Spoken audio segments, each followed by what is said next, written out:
日本語という文字で書かれておるのだ。お主は何者じゃ。レータス、オープン。いや、全世界の民がお前に膝をつかないとならんのだぞ。素晴らしい家族や仲間に恵まれて幸せに暮らしています。Oke semuanya, kembali lagi sama WOM2 di sini. Di video kali ini kita akan melanjutkan alur cerita dari anime yang selalu gue ingatkan rilisnya itu seminggu sekali, alias tiap hari Senin. Tapi masih ada aja yang komen kayak gini. Yang suka komen model kayak gini, mending lu buat sendiri aja animenya. Masalahnya nih ya, apa sulitnya cek di Google, terus ketik gini, kenapa anime hanya rilis 1 episode per minggu? Asli, gue lebih suka sama komentar kayak si Explain ini. Info besok Senin bocil OP bang. Tapi ya udahlah ya, daripada gue puyeng, mending kayak biasanya. Sebelum kita mulai, push dulu like dan subscribe-nya di bawah. Sekalian juga share sebanyak mungkin agar semua anime kalian sukai bisa gue lanjutkan di tiap minggunya. Oke, langsung saja. Persiapkan jiwa pecinta Shota, Loli, dan Milep dalam diri kalian. Dan inilah dia, Tensei Kizoku episode ke-7. Danna-sama, oikakete kite! 君もあっちの世界からやってきた人間ということだね。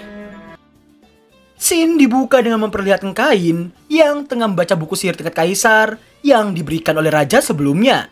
Di mana ternyata si raja pertama, yakni Yuya Terahirasawa Esport, merupakan orang Jepang yang dikiranya telah meninggoy. Tapi ternyata malah dipindahkan ke isekai. Jadi guys, Yuya ini bukan Yuya Tamfan ya, ataupun Toyanya HP isekai. Beda universe mereka itu. Kain pun terkejut karena Yuya yang datang ke isekai dengan outfit yang sama dengan kehidupan sebelumnya. Berbeda dengan dirinya yang malah jadi bocil ubanan. Di tengah Kain yang sedang fokus membaca, dua rezeki nomplok datang menghampiri dirinya.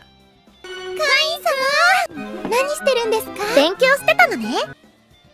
Teresu dan Shiroku yang mengira Kain tengah belajar buat ujian masuk sekolah, auto mengajaknya buat belajar bersama.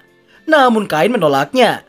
Mereka berdua pun ngotot buat ngajak belajar di esok hari. Namun Kain tetap menolaknya karena bakal ada hal penting tepat di esok hari.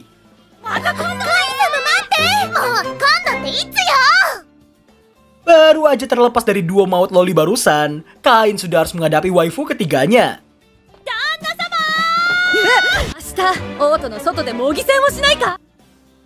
Kain yang akan ada urusan penting di esok hari harus menolak ajakan adu mekanik dari Tivana. Dirinya pun berlari menjauh dari sang waifu. Gomen ne minna. Dan ternyata urusan penting yang dimaksud oleh Kain ialah mendaftar menjadi seorang petualang. Karena Kain yang sekarang telah berusia 12 tahun. Sesampai di dalam guild, Kain yang sudah lama tidak ke guild petualang merasa bahagia karena kali ini dirinya lah yang akan menjadi seorang petualang. Kain yang tidak fokus tanpa disengaja menabrak seorang petualang berambut merah. Meski wajahnya sangat sangar, tapi untungnya pria ini sangat ramah padanya. Setiba di meja resepsionis, dirinya disambut oleh seorang resepsionis yang bernama Letia.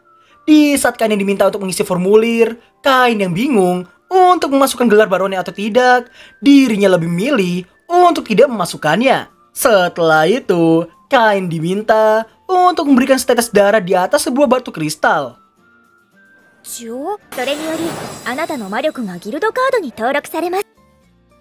Setelah kartunya jadi, Letia memberitahukan rank petualangnya yang akan dimulai dari tingkat G.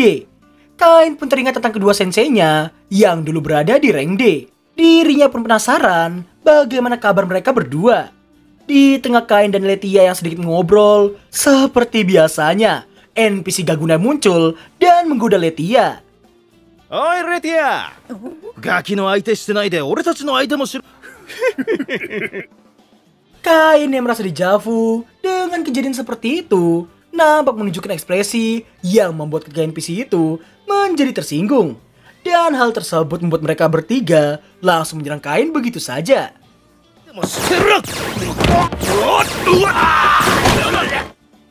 Ketika salah satu NPC hendak menarik pedangnya, Kain pun mencoba memperingatinya. Namun sesaat kemudian, 供相手に何してんだ。表演のクロード。俺がなってやるぞ。夜までな。Kain dan Letia pun berterima kasih atas pertolongan Babang Claude barusan. Claude langsung mengetahui Kain yang sangat kuat hanya dari melihat kuda-kudanya saja. Claude yang sangat menyukai Kain nampak mengajaknya untuk minum-minum dengannya. カインは子供だから果実ジュースな。 Setelah melihat aksi Kain sebelumnya, Claude menduga Kain pasti sangat terlatih dilihat dari gerakannya tadi. Kain yang memberitahukan dirinya yang telah berlatih sejak kecil dan belajar dari guru privat yang juga seorang petualang. Hal itu sontak membuat Claude menjadi terkejut dan seolah memiliki dugaan. Tapi karena gak mau ambil pusing, dirinya lebih memilih bersulang dengan juniornya itu. Kanpai! Singkat waktu, dari obrolan mereka berdua, diketahuilah julukan es api Claude berasal dari nama partinya, yang berisikan dirinya yang merupakan pengguna pedang api dan sang istri yang menggunakan sihir esnya. Claude juga memberikan saran supaya Kain bekerja sama dengan parti yang bisa ia percaya. Hal itu bertujuan agar ranknya naik dengan sangat cepat seperti dirinya. ゴールドってことはクロードさん A ランクじゃないですか。 Setelah dipuji seperti itu, Claude pun merendah karena dirinya yang belum sebanding dengan sang raja pertama yang dulu berada di rank Triple S. Di tengah Kain yang bersemangat pengen jadi rank Triple S, namun Claude lebih memilih kartu emasnya dibandingkan rank Triple S yang katanya memiliki kartu warna hitam. いないと思ったらなんで飲んでるの。 Istri Claude yang bernama Lina datang dan menegur Claude yang malah asik minum-minum. Melihat mereka yang bertengkar, hal itu membuat Kain memberitahukan soal Claude yang tadi membantunya ketika dibully ketiga NPC tadi. Melihat Kain yang kawaii membuat Lina berubah menjadi lebih kalem. Namun ketika melihat suaminya yang malah kembali minum-minum, hal itu sontak saja membuat Lina kembali menggaplok, jewer kupingnya, dan menyeret Claude pergi usai berpamitan dengan Kain. またねカインくん。 いい依頼を見つけろよ。 Setelah itu, Kain yang awal bingung mengambil misi apa. Namun, ketika dirinya melihat misi pembasmian goblin, Kain pun auto bersemangat melihatnya.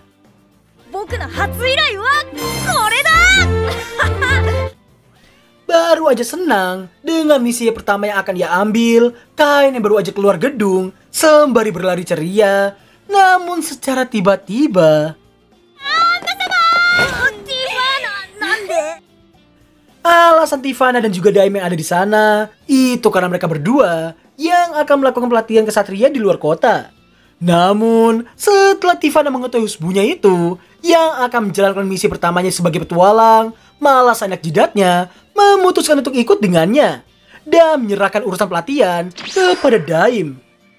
行くぞ旦那様。そんな。 Singkat waktu, Tivana terlalu berbunga-bunga karena akan berduaan dengan Kain di dalam hutan. Hal itu membuatnya menganggap teriakan monster sekalipun akan dirasa sama seperti nyanyian merdu di telinganya itu.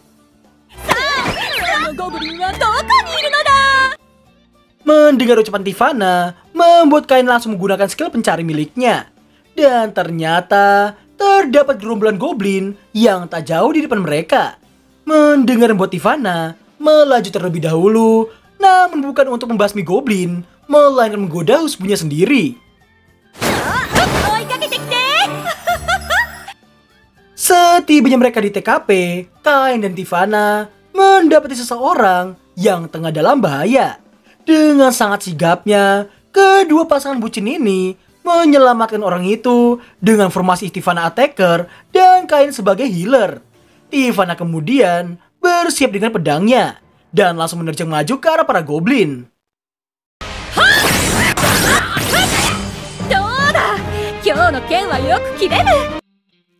Meski telah membasmi 3 hack goblin barusan, namun ternyata masih ada banyak goblin lagi yang bersembunyi di balik semak-semak. Tivana yang agak terkejut ditenangkan oleh Kain, yang mana Kain berniat memberikan buff ke wife-nya itu. Setelah memperoleh buff, Tivana menganggap dirinya dan sang husbu yang telah menjadi satu merasakan kekuatan yang meluap-luap di dalam dirinya. Usai ngalahin yang kecil-kecil, Tivana nampak melompat untuk mengulti goblin yang paling besar.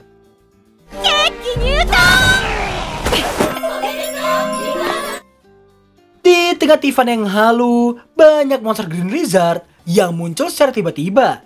Tak ingin membuang banyak waktu, Kain meminta Tivana untuk membawa pedagang itu menjauh dari sana. Sekepergian mereka, Kain memulainya dengan sebuah light ball, disusul dengan skill ulti yang ia miliki saat ini.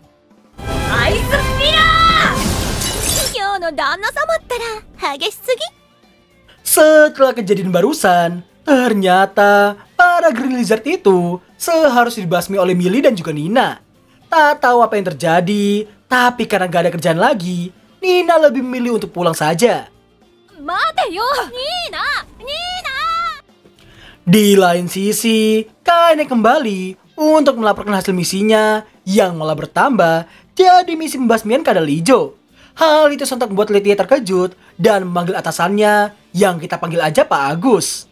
Setelah diberitahukan soal seorang bocil yang ngalahin 30 Green Lizard seorang diri, hal itu membuat Pak Agus menyuruh Letitia untuk memanggil Kain ke hadapannya. Bukannya mendapat rasa terima kasih ataupun hadiah, Kain malah dicurigai mencuri semua kadal hijau itu dengan alasan Kain merupakan petualang Rengge. Pak Agus mencap Kain yang telah berbuat curang. Meskipun tak ada bukti sekalipun dan tidak mau mendengarkan ucapan Kain sama sekali, Pak Agus merasa keputusannya itu telah bulat seutuhnya.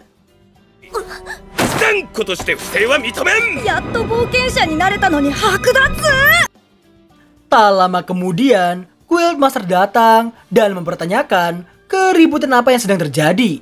Pak Agus malah menyalahkan Kain yang tidak mau mengakui kecurangannya. Hal itu membuat sang GM mendekat dan memandangi wajah Kain. Singkat cerita, setelah mendengar alasan bawahannya tidak masuk akal, sang GM hanya bisa tertawa kecil mendengarnya. Setelah itu, sang GM meminta seseorang untuk segera masuk. Yang ternyata...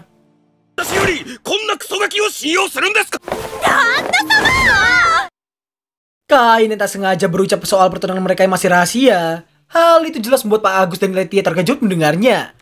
Alasan Tivana yang ada di sana tidak lain untuk melaporkan insiden penyerangan goblin beserta kadal hijau yang mereka alami tadi. Kain-kun, ya, Kain Danshaku. Mengetahui Kain yang seorang baron, hal itu jelas membuat Pak Agus menjadi sangat terkejut dibuatnya. Sang GM kemudian memperjelas tentang pencapaian Kain selama ini. Pak Agus pun teringat tentang Kain yang tidak menuliskan gelarnya di dalam formulir.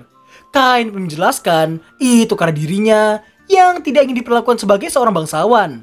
Pak Agus dibuat semakin takut setelah mengetahui Kain yang merupakan putra Ergarumu sekaligus calon suami dari adiknya yang tidak lain adalah Tivana. Kain pun terkejut setelah mengetahui sang Guild Master yang ternyata adalah kakak dari sang waifu. Sang GM kemudian mempertanyakan ucapan bawahannya tadi yang mengatai Kain dengan sebutan bocil sialan. Yang mana itu agak menyinggungnya yang akan menjadi kakaknya si bocil sialan.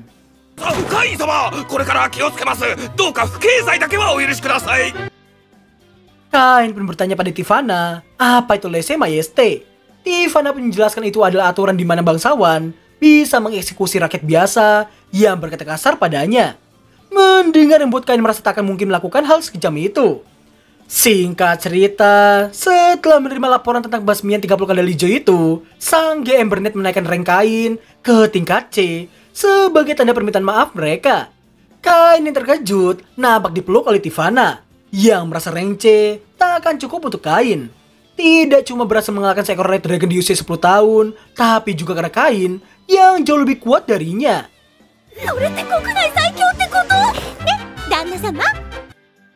Setelah berpikir sejenak, meski rank B ke atas harus melalui tes terlebih dahulu, tapi karena Kain adalah seorang baron sekaligus pahlawan, pasti tak akan ada yang keberatan dengan hal itu. Sang GM kemudian menawari kenaikan rank A padanya.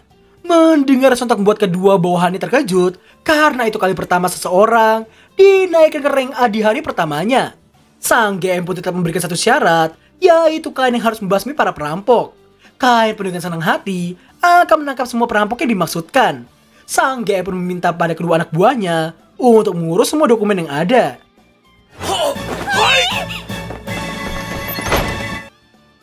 Sekeluar Pak Agus dan Letitia, sang GM langsung menitipkan adiknya yang sangat hiperaktif pada Kain selaku calon suaminya. Mendengar Mbok Tivana mengomel tentang dirinya yang hanya mencari lawan yang sangat kuat saja. Sang kakak yang mengetahui Tivana yang memaksa Kain untuk menikah dengannya, namun Tivana tidak membenarkannya dan mengucapkan kalimat yang cukup ambigu di telinga kita.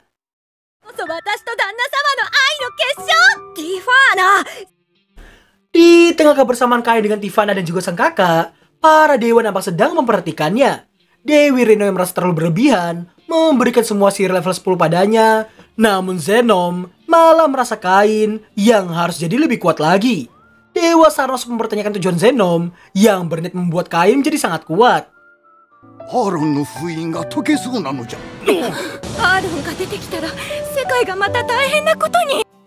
Zenom pun memberitahukan sekitar 300 tahun yang lalu, seseorang yang percayai berhasil menyegel sesuatu yang bernama Aron. Dan dirinya tidak bisa membayangkan akan menjadi semengerikan apa jika Aron terlepas nanti. Setelah mendengar semua itu, para dewa dan dewi merasa Kain yang harus menjadi jauh lebih kuat dari yang ada sekarang ini. Di saat mereka yang tidak tahu bagaimana cara membuat Kain menjadi lebih kuat, secara kebetulannya Zenom tahu orang yang tepat untuk menjadi guru Kain.